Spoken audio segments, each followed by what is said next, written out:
Well, there's a lot of great programs through the Mental Health and Recovery Services Agency, and with me today to tell us more about, we have Phil Atkins. He's, of course, the Associate Director, and thank you very much for coming. Thank you. It's my monthly appearance.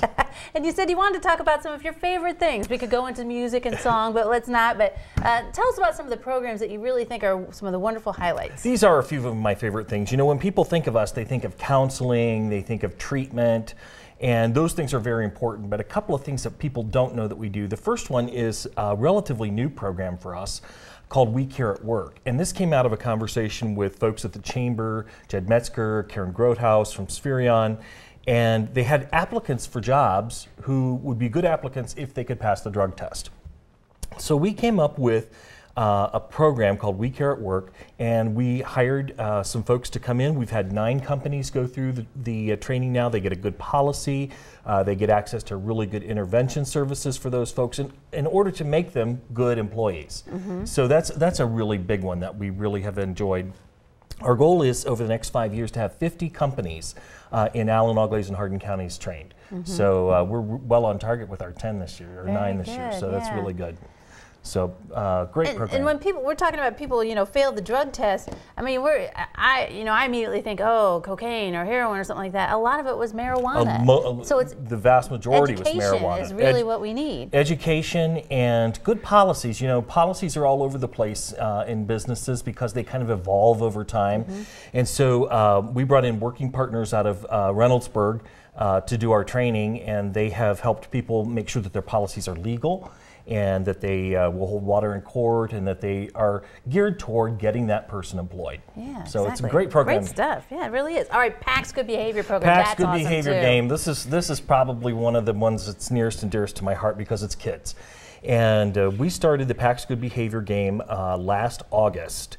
And PACS is simply a program for classrooms where kids learn to manage their own behavior. So we know that when kids manage their own behavior, then somebody outside of them doesn't have to do that and constantly correcting. And studies have been shown that classrooms that have PACS get up to 90 additional minutes of instructional time per day because of fewer disruptions. Now, I used to work in schools. I know that teachers are really stressed, but we have teachers who are dying for this training. Mm-hmm. Unity and Freedom will be trained. The whole buildings will be trained coming up in June. We have literally hundreds of teachers on the waiting list. So if word of mouth from teachers gets it out there, mm-hmm. they have so much on their plate, it's a good program, and it's really making a difference. Wow, yeah. I can see where they could use that wonderful time to teach. It you is. Want your kids in the classroom like that. You can tell, I've had counselors in the schools tell me that they can tell classrooms that have PACS from classrooms that don't. Wow. And so a lot of schools are starting to implement the concepts in the lunchroom, in the hallways, different things. It's really great. And the research on it is huge. It's a national best practice, and it's been shown to cut referrals for ADHD by 50%. Because kids learn to manage their own behavior. That is awesome. All right, and Changing Seasons, another nice program. Changing Seasons has been around a long time, and it's one of our really good programs for adults with severe and persistent mental illness. And it's a social peer support. They meet in the basement of the old Y at the Y Annex, and they're there every day. And they have 50, 60 people come every day.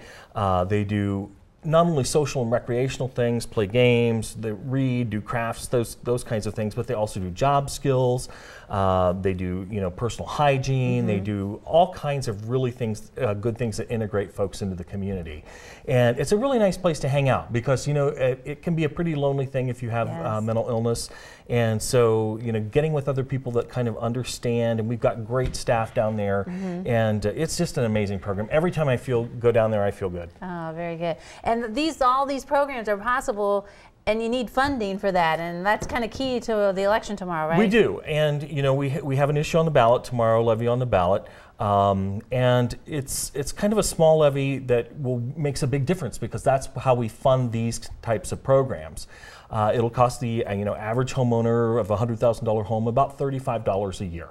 And that's a pretty good investment, mm-hmm. to make sure that kids are safe in schools, and that people aren't on the streets, they have a place to hang out, and that our businesses have good employees, as well as the other things we do. But you know, that's the stuff that nobody else funds. It's not under healthcare reform, it's not under insurance, but it's those things that are really important to the quality of life in the community. Sure, it certainly is. Yeah, very good. All right. Again, that's on the ballot tomorrow. And Phil, thank you very much for coming. Thank you. All right.